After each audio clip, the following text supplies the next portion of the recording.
Sir, ഈ പാകിസ്ഥാനിൽ അജ്ഞാതർ വീണ്ടും വെറുതെ ഇരിക്കുന്നില്ല എന്നാണല്ലോ പുറത്തു വരുന്ന സൂചനകൾ. അവിടെ കഴിഞ്ഞ ദിവസം ആരോ വെടിയേറ്റ് മരിച്ചു അജ്ഞാതൻ്റെ കരങ്ങളാൽ. എന്താ സംഭവം? ഇന്നലെ അലി റാസ എന്ന് പറഞ്ഞ DYSP IS ഒക്കെ ആയിട്ട് ബന്ധപ്പെട്ട പാകിസ്ഥാൻ ചാരസംഘടന ഒക്കെ അവരുടെ കൗണ്ടർ ടെററിസം വിഭാഗത്തിൽ ജോലി ചെയ്യുന്ന ആളാണ് അദ്ദേഹം.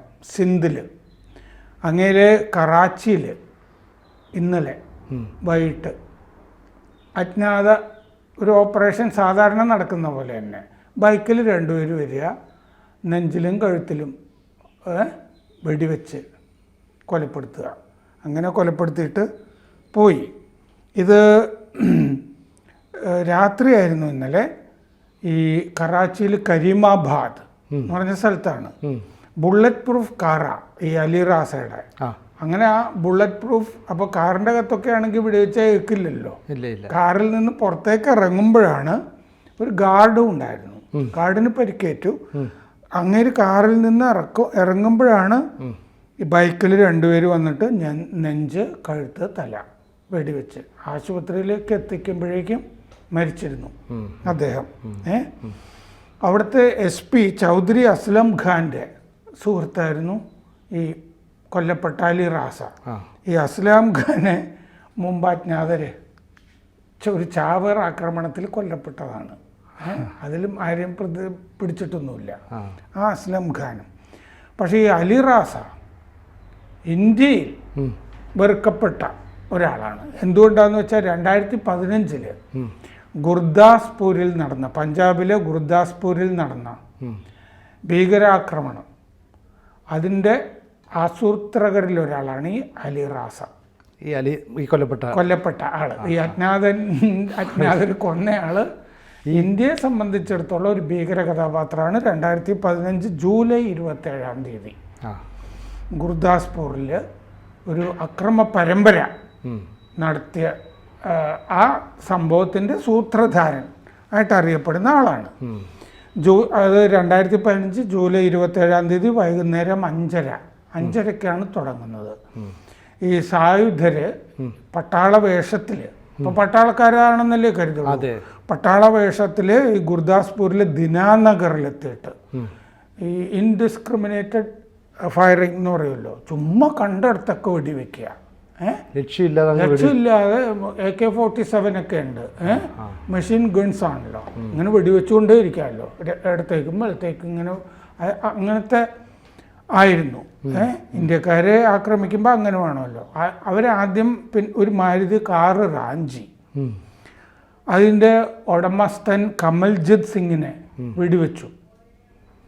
അത് കഴിഞ്ഞ് ബസ് സ്റ്റാൻഡിൽ പോയി അടുത്തും വലുത്തും നേരെയൊക്കെ വെടിവെച്ചു.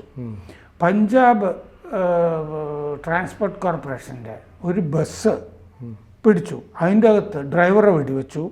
അത് കഴിഞ്ഞ് പോലീസ് സ്റ്റേഷനിലേക്ക് പോയി. പോലീസ് സ്റ്റേഷനിൽ സുരക്ഷാ ഭടന്മാർ രണ്ടുപേരുണ്ടാവുമല്ലോ മുമ്പിൽ, അവരെ വെടിവെച്ചു. SI മുക്താർ സിംഗിന് പരിക്ക് പറ്റി വെടിയേറ്റിട്ട്. ഹെഡ് കോൺസ്റ്റബിൾ ഉടനെ പോലീസ് സ്റ്റേഷൻ്റെ വാതിലകത്ത് നിന്ന് കുറ്റിയിട്ടു. അതുകൊണ്ട് അകത്തേക്ക് ഇവർ ഉടനെ കയറിയില്ല. ഇവരെന്ത് ചെയ്തു എന്ന് വെച്ചാൽ അടുത്തുള്ള കിരൺ എന്ന് പറഞ്ഞ ആശുപത്രി, അങ്ങോട്ട് ചെന്നിട്ട് 3 രോഗികളെ വെടിവെച്ചു. 2 പേര് കൊല്ലപ്പെട്ടു, രോഗികൾ. അപ്പോൾ ആരെ വെടിവെക്കണം, ഇങ്ങനെയൊന്നും ലക്ഷ്യമില്ലാതെ വന്ന് ഇന്ത്യക്കാരെ വെടിവെച്ചേക്കുക, ഇന്ത്യക്കാരാണല്ലോ എന്ന് പറഞ്ഞിട്ട്. എന്നിട്ട് ഈ പോലീസ് സ്റ്റേഷൻ്റെ പിന്നിൽ പഞ്ചാബ് ഹോം ഗാർഡിൻ്റെ ഓഫീസുണ്ട്, ഹോം ഗാർഡ്. ആ ഹോം ഗാർഡ് ഓഫീസിൽ കയറിയിട്ട് 3 ഗാർഡുകളെ കൊന്നു. എന്നിട്ട് അപ്പോഴേക്കും മറ്റേ DGPയും വലിയ പോലീസ് ഫോഴ്സും ഒക്കെ വന്നു. 3 ഭീകരന്മാരായിരുന്നു ഇത്. 3 പേരെയും കൊന്നു. ഈ ഭീകരാക്രമണത്തിൽ ആകെ 4 സുരക്ഷാ ഭടന്മാർ ഉൾപ്പെടെ 7 പേര് കൊല്ലപ്പെട്ടിരുന്നു. ഇവരുടെ ഈ ആക്രമണത്തിൽ 7 പേര് കൊല്ലപ്പെട്ടിരുന്നു. GPS സംവിധാനങ്ങളൊക്കെ ഉണ്ടായിരുന്നു അവരുടെ കയ്യിൽ. ഈ AK-47 അല്ലാതെ അതൊക്കെ ഉണ്ടായിരുന്നു. ഈ ഗുർദാസ്പൂര് ഈ അതിർത്തിയാണല്ലോ പാകിസ്ഥാൻ്റെ. അപ്പോൾ ഗുർദാസ്പൂരിൻ്റെ അതിർത്തിയിലെ ടാഷ് എന്ന് പറഞ്ഞ ഗ്രാമം. ആ ഗ്രാമത്തിലെ അതിർത്തി വഴിയാണ് ഇവർ നുഴഞ്ഞു കയറി ഇന്ത്യയിലേക്ക് വന്നതെന്ന് കണ്ടുപിടിച്ചു. രവി നദി ഒഴുകുന്നുണ്ട് അവിടെ. ആ അതിർത്തി കടന്ന് രവി നദി കുറച്ച് ഒഴുകുന്നുണ്ട് ആ ഭാഗത്ത്. അപ്പം നദി വഴി വന്നതാണോ എന്ന് ഉറപ്പില്ല. ഇവർ തൽവണ്ടി എന്ന് പറഞ്ഞ സ്ഥലത്ത് റെയിൽവേ ട്രാക്കിൽ 5 IED എന്ന് പറഞ്ഞ ബോംബുകൾ, IED ഡിവൈസസ് അത് സ്ഥാപിച്ചിരുന്നു. അത് പക്ഷെ കണ്ടുപിടിച്ചിട്ട് നിർവീര്യമാക്കിയിരുന്നു. അതല്ലെങ്കിൽ റെയിൽവേ ട്രാക്കിനൊക്കെ എന്തെങ്കിലും പറ്റി ട്രെയിൻ അങ്ങനെയൊക്കെ സംഭവിക്കാനായിട്ട് സാധ്യത ഉണ്ടായിരുന്നു അവിടെ. പക്ഷേ ഇങ്ങനെ അത് അവസാനിച്ചു. അപ്പോൾ ഈ വിഷയം ഞാൻ മറ്റേ പാകിസ്ഥാനിലെ ഡോൺ പത്രത്തിൽ ഈ അജ്ഞാതൻ അലി റാസയെ കൊന്നത് വായിച്ചിരുന്നു. പക്ഷെ അലി റാസയുടെ ഈ ഗുർദാസ്പൂർ ബന്ധങ്ങളൊന്നും ആ സംഭവത്തിൽ പങ്ക്, ആസൂത്രണം, അങ്ങനത്തെ കാര്യങ്ങളൊന്നും ഇതിൻ്റെ അകത്ത് അവർ പറഞ്ഞിട്ടില്ല. അപ്പം അത് മനഃപൂർവ്വം മറച്ചു വെച്ച് തന്നെ ആയിരിക്കില്ലേ അത്? അതെ. അത് ഇങ്ങനെ IS-മായി ബന്ധപ്പെട്ട ആളുകൾ ഇപ്പോൾ 10-30 പേരായല്ലോ. അതെ, 2-2.5 കൊല്ലമായിട്ട് ഇങ്ങനെ 2021 ഫെബ്രുവരിയിലോ മറ്റോ കൊല്ലപ്പെടാനായിട്ട് തുടങ്ങിയതാണ്. അതിപ്പോൾ പാകിസ്ഥാനിൽ മാത്രമല്ല സാർ, ഇപ്പം കാനഡയിൽ അല്ലേ, അങ്ങനെ വിവിധ രാജ്യങ്ങളിലായിട്ടല്ലേ ഇങ്ങനെ പല ആളുകൾ കൊല്ലപ്പെടുന്നത്. അപ്പോഴൊക്കെ കാനഡയിലൊക്കെ ആളുകൾ കൊല്ലപ്പെടുമ്പോൾ അത് ഇന്ത്യയെ കുറ്റപ്പെടുത്താറൊക്കെ ഉണ്ട്. ഈ പാകിസ്ഥാനിൽ കൊല്ലപ്പെടുമ്പോൾ ഈ മറ്റേ ഇങ്ങനെ കുറ്റപ്പെടുത്തുന്നില്ല. ഇയാള് ഇപ്പോൾ പാകിസ്ഥാൻ അവിടെ പ്രഖ്യാപിച്ചിട്ടുണ്ട് ഈ തെഹ്രീക്ക് ഐ താലിബാൻ പാകിസ്ഥാൻ TTP, അതിനെതിരെ വലിയ ഒരു ഓപ്പറേഷൻ കഴിഞ്ഞ ദിവസം പ്രഖ്യാപിച്ചിരുന്നു. ആ ഓപ്പറേഷൻ ഞാനിവിടെ ചർച്ചയ്ക്ക് എടുക്കാതിരുന്നത് എന്താണെന്ന് വെച്ച് കഴിഞ്ഞാൽ, മുമ്പും ഒരു ഭീകരാക്രമണത്തിനെതിരെ എന്ന് പറഞ്ഞ് പാകിസ്ഥാൻ പല പേരൊക്കെ ഇട്ട്, ഇതിനും എന്തോ പേരൊക്കെ ഇട്ടിട്ടുണ്ട്. പേരൊക്കെ ഇട്ട് ഓപ്പറേഷൻസൊക്കെ നടത്തുകയാണെന്ന് പറയും. പ്രത്യേകിച്ച് ഒന്നും സംഭവിക്കാറൊന്നുമില്ല. വെറുതെ ഒരു മാധ്യമ ശ്രദ്ധയൊക്കെ വരുത്തി അല്ലേ ഞങ്ങളിങ്ങനെ നടത്തുന്നു എന്നൊക്കെ പുറത്തെ അറിയിക്കാൻ. അത് ഇപ്പം അങ്ങനെയല്ല. എന്താണെന്ന് വെച്ച് കഴിഞ്ഞാൽ IMFന്റെ ഒരു എക്സ്റ്റെൻഡഡ് ലോണിന് അപ്ലൈ ചെയ്തിട്ടുണ്ടല്ലോ, വായ്പ പാകിസ്ഥാൻ. അങ്ങനെ വായ്പ കൊടുക്കുമ്പോൾ നിങ്ങൾ ഭീകരവിരുദ്ധ പ്രവർത്തനങ്ങൾ എല്ലാവരും തുടച്ചു നീക്കണം എന്നൊക്കെ കണ്ടീഷൻസൊക്കെ ഉണ്ട് അതിൻ്റെ അകത്ത്. അപ്പോൾ അത് ഒരുപാട് പൊതുമേഖലാ സ്ഥാപനങ്ങളൊക്കെ പാകിസ്ഥാൻ വെക്കുന്നുണ്ട്. പാകിസ്ഥാൻ കുത്തുവാള എടുത്തിരിക്കുന്നു. അവരുടെ പാകിസ്ഥാൻ എയർലൈൻസ് ഇൻഷുറൻസ് ഒക്കെ സ്വകാര്യവൽക്കരിക്കാനായിട്ട് അത് വിൽക്കുന്നു. അവരുടെ മൻഹാട്ടനിലെ റൂസ്വെൽറ്റ് ഹോട്ടൽ വിൽക്കുന്നു. അങ്ങനെ ധാരാളം കാര്യങ്ങൾ ചെയ്തു വരുന്നുണ്ട്. അപ്പോൾ അതിൻ്റെ ഭാഗമായിട്ട് ഞങ്ങളും അപ്പോൾ പിന്നെ ഈ കൊല്ലപ്പെടുന്നവരൊക്കെ ഇന്ത്യയുടെ ഭീകര പട്ടികയിൽ പെടുന്ന ആളുകളാണ്. വിമാന റാഞ്ചികളും ഒക്കെയാണ് കൊല്ലപ്പെടുന്നതും അങ്ങനത്തെ പശ്ചാത്തലമൊക്കെ ഉള്ള ആളുകളൊക്കെയാണ് കൊല്ലപ്പെടുന്നത്. അപ്പോൾ ഇതെങ്ങനെയാണ് ഇത് മറ്റേ ഇന്ത്യയുടെ മേത്ത് കെട്ടിവെക്കുന്ന റിപ്പോർട്ട് ഞാൻ ലണ്ടനിലെ ഗാർഡിയനിലൊക്കെ വായിച്ചിട്ടുണ്ട് കേട്ടോ. ഇത് ഇന്ത്യക്കാണ് ഇതിൽ പങ്ക്. കാരണം ഇന്ത്യ ചില ഏജന്റുമാരെ ചില സ്ഥലത്തൊക്കെ കണ്ടെത്തിയിട്ട് ഇറക്കുമതി ചെയ്ത് ഇങ്ങനെ അയക്കുന്നതാണെന്നൊക്കെ പറഞ്ഞിട്ടൊക്കെ ഗാർഡിയനിലൊരു റിപ്പോർട്ട് ഞാൻ വായിച്ചിരുന്നു. പക്ഷെ പാകിസ്ഥാൻ ഔദ്യോഗികമായിട്ട് ഇന്ത്യയോട് ഇത് നിങ്ങളാ ചെയ്യുന്നൊന്നും പറഞ്ഞിട്ടില്ല. അജ്ഞാതൻ നിങ്ങളുടെ ആളുകളാണെന്നൊന്നും പറഞ്ഞിട്ടില്ല. കാരണം അതിൽ അവർക്ക് തെളിവൊന്നും കിട്ടിയിട്ടില്ല.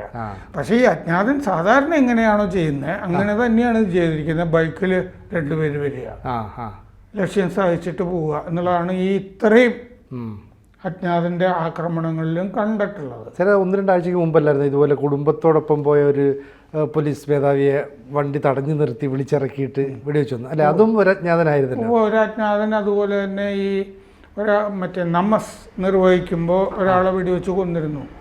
ഇവിടെ ഇതുപോലെ ഈ നമ്മുടെ ബോംബെ ആക്രമണമൊക്കെ ഉണ്ടല്ലോ 2008.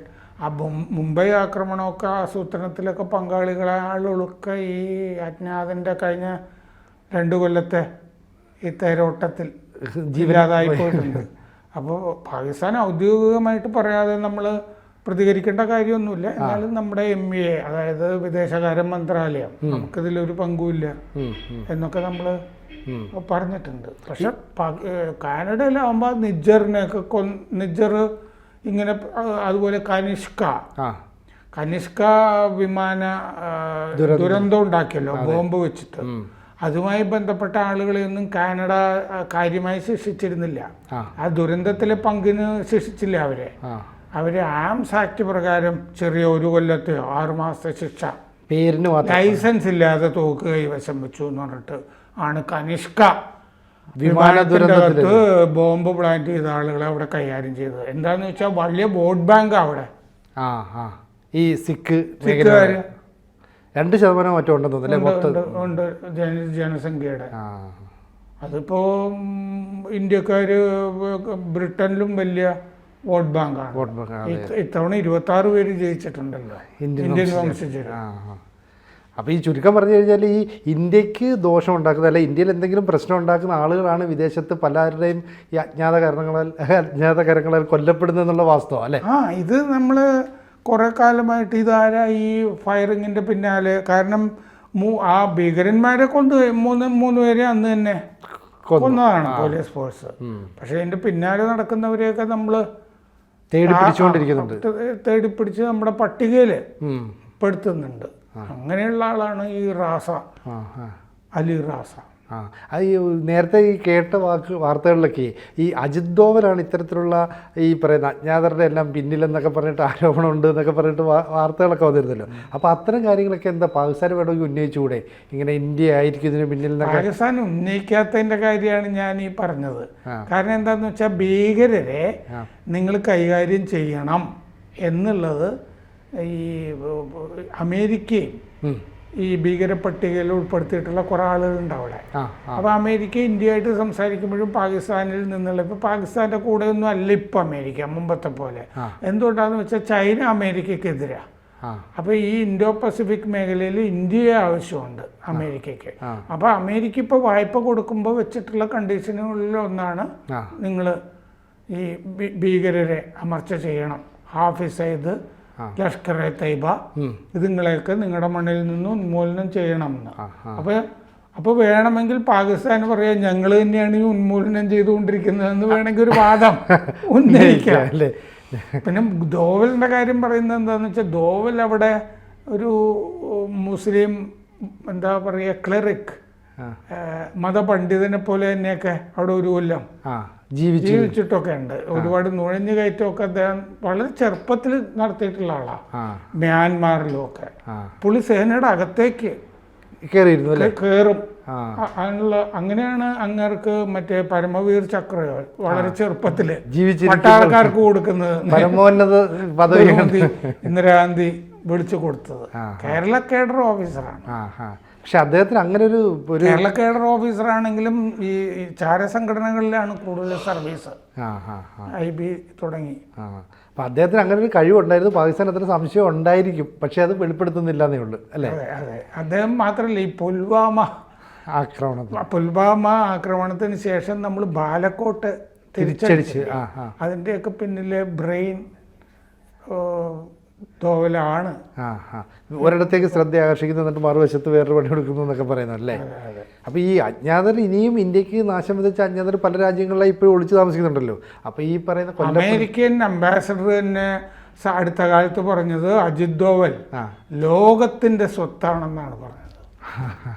അപ്പോൾ ഇനിയും ഇന്ത്യക്ക് ദോഷം വിതച്ച പല ആളുകളും ഈ അജ്ഞാതരുടെ കൈകളാൽ കൊല്ലപ്പെടുമെന്ന് നമുക്ക് പ്രതീക്ഷിക്കാം അല്ലേ? അങ്ങനെയൊക്കെ കരുതാം. നമ്മൾ അറിയുന്നില്ലല്ലോ, എന്തൊക്കെയോ കാരണങ്ങൾ ഇതിൻ്റെ പുറകിലുണ്ട്. ഇന്ത്യക്ക് ദോഷമാണെങ്കിൽ അവർ മറ്റു രാജ്യങ്ങളിൽ കൊല്ലപ്പെടാം. പാകിസ്ഥാനിലെ ഓരോ ഭീകരൻ്റെയും പിന്നാലെ അജ്ഞാതൻ ഒരു നിഴലായിട്ടുണ്ട്.